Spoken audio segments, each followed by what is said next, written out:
ख्रिस्तामध्ये उपस्थित प्रिय बंधू आणि भगिनीनो, सुंदर वचन आज प्रभू आम्हाला सांगत आहे.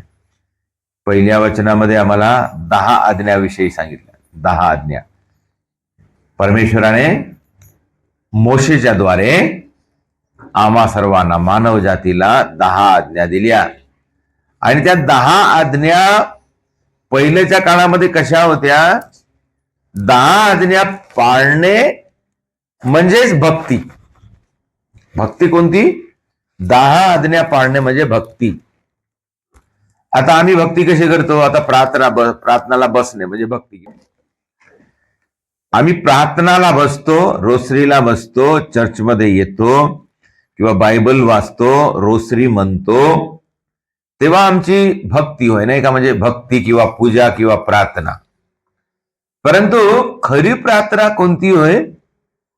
आज्ञाचे पालन करणे म्हणजे ही प्रार्थना.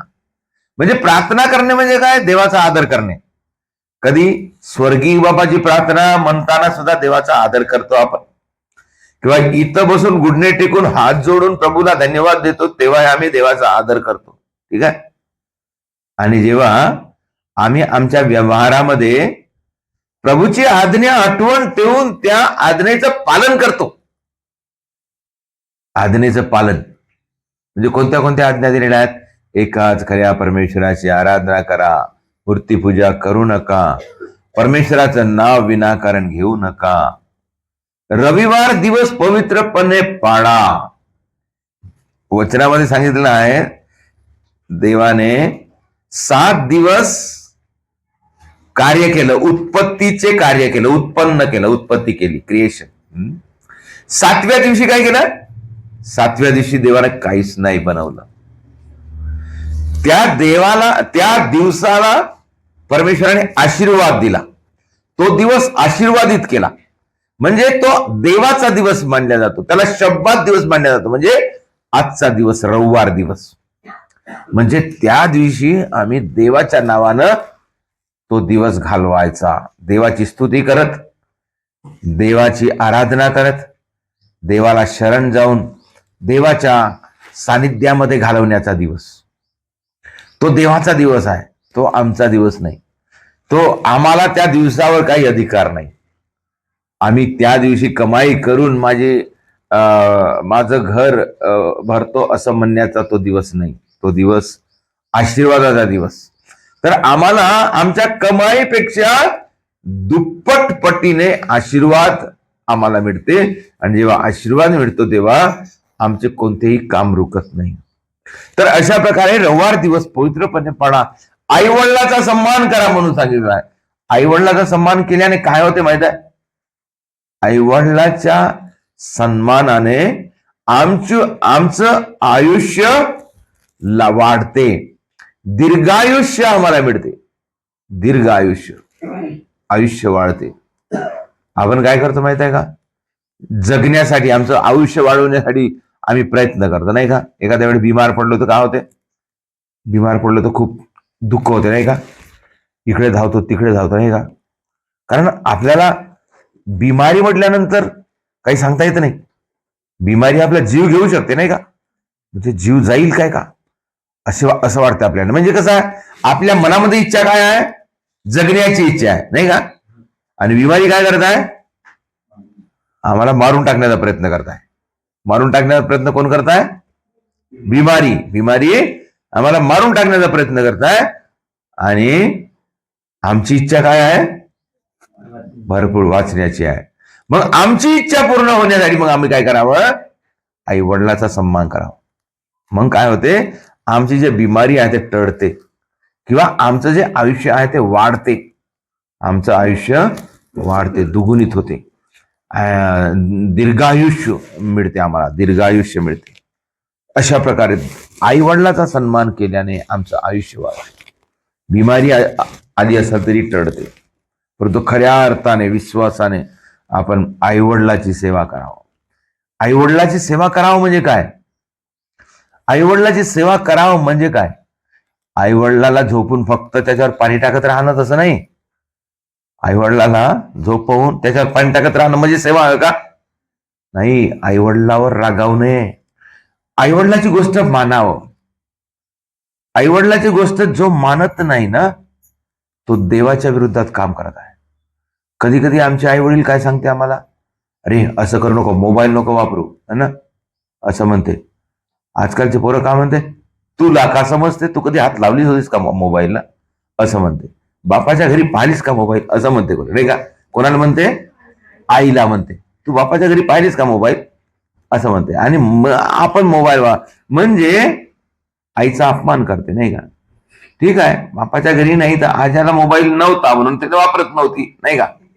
तर आता तर, परंतु आपण त्यांची गोष्ट मानावं. मी मोबाईलचं एक उदाहरण दिलं, पण पुष्कळ गोष्टी आहेत. कोणी कोणी काय म्हणते, सट्टा खेळू नको, पत्ते खेळू नको.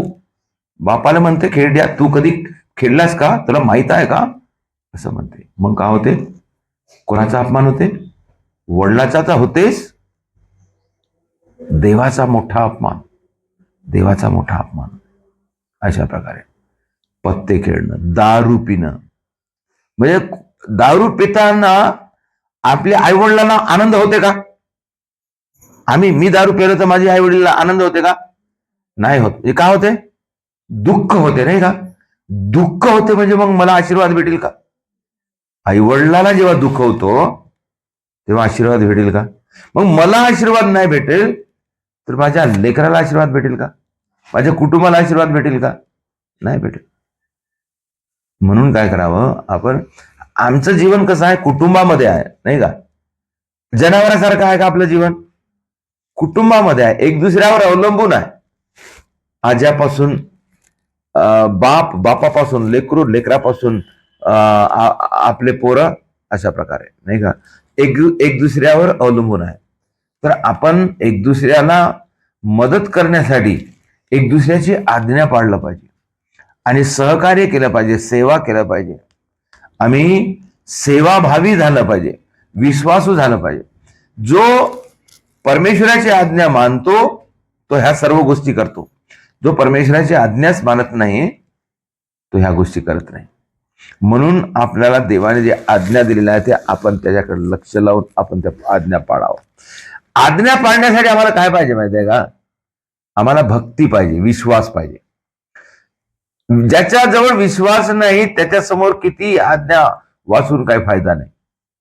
पण ज्याच्याजवळ विश्वास आहे तो आज्ञा पाळणार.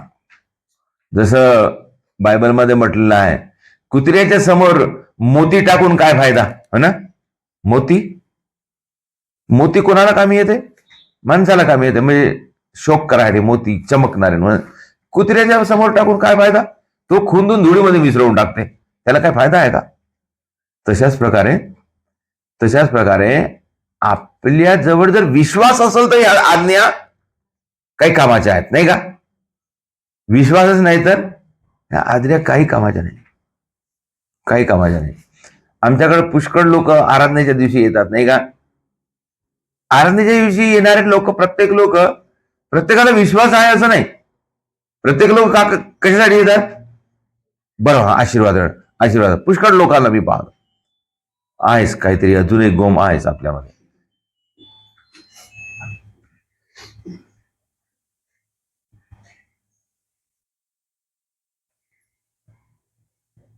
बरं, चालाच कधी कधी नाही का. आपण एक दुसऱ्याला आपण समजून घेतो, नाही का. तर आम्ही नाही का देवावर विश्वास ठेवावा, देवाच्या गोष्टी आपण ऐकावं, पाळावं. कारण देव पवित्र आहे. देव कधीच आम्हाला काय म्हणतात, आमचं वाईट व्हावं असं देवाची इच्छा नाही आहे. आमची उन्नतीच व्हावं. समजा मी आज चुकलो तर देव असं हे काही सांगून असं हे काही कामाचा नाही असं म्हणते का देव, कधीच नाही म्हणत. देवाची आमच्याकडे आमच्यावर आशा आहे. देवाची आमच्यावर आशा आहे. काय आशा आहे, आज सुधरेल, उद्या सुधरेल, परवा सुधरेल, असं देव आमच्यावर आशा ठेवते. हा ठीक आहे, आज नाही तर नाही तर उद्या तरी, नाही का. उद्या नाही तर मग परवा तरी, नाही का. नाही तर मग त्याच्या समोर तरी काय होईल, म्हणजे विश्वासामध्ये येईल, नाही का. समोर तरी विश्वासामध्ये येईल, आज तरी येईल, उद्या तरी येईल, परवा तरी येईल, विश्वासामध्ये येईल. अशा प्रकारे देव काय करते? वाट पाहत राहते, आमची वाट पाहत राहते. जसं लेकरू आमचे आई वडीलही तसेच, नाही का? आई वडीलही तशाच प्रकारे उद्या सुधरेल पोरगा, परवा सुधरेल पोरगा, अशा प्रकारे, नाही का? आम्हाला ह्या गोष्टी समजून आपण हा स्वीकार केला पाहिजे. त्याच्यामध्ये आहे खरी भक्ती. सुधारण्यामध्ये, वाढ होण्यामध्ये, वाढ करण्यामध्ये आमची भक्ती आहे. मागं जाण्यामध्ये नाही, टाळण्यामध्ये नाही. त्याला म्हणतात आम्ही स्वीकार केला पाहिजे. आम्ही स्वीकार केल्यामध्ये, स्वीकार करण्यामध्ये आशीर्वाद आहे, टाळण्यामध्ये नाही, स्वीकार करण्यामध्ये आशीर्वाद आहे. तर आज आम्हाला प्रभू सांगत आहे की जे प्रभूंना आमच्यासाठी बनवलेलं आहे ते आपण आपल्या चांगल्या मनाने आपण स्वीकार करावं.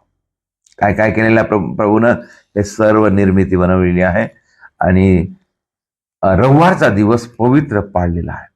हा दिवस आपण पवित्र म्हणून पाळलं पाहिजे आणि ह्या दिवसामध्ये प्रभूची स्तुती केलं पाहिजे आणि प्रभूच्या स्तुतीसाठी हा दिवस वापरला पाहिजे आणि प्रभूच्या स्तुतीसाठी आपण ह्या दिवसाचा फक्त वापर करावा. आमच्या स्वार्थासाठी किंवा आमच्या कमाईसाठी हा दिवस वापरू नये. देवाची कृपा कधी आमच्यावर येते? देवाची आज्ञा पाळल्याने देवाची कृपा आमच्या कुटुंबावर, आमच्या घरावर, आमच्या मुलाबाळावर येते.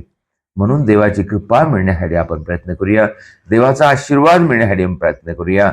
आम्हाला, आमच्या लेकरांना आणि आमच्या संपूर्ण नातेवाईकांना, आमच्या लोकांना, आमच्या गावातील लोकांना प्रभूचा आशीर्वाद मिळावा म्हणून आपण प्रार्थना करूया, देवाकडे मागणी मागूया.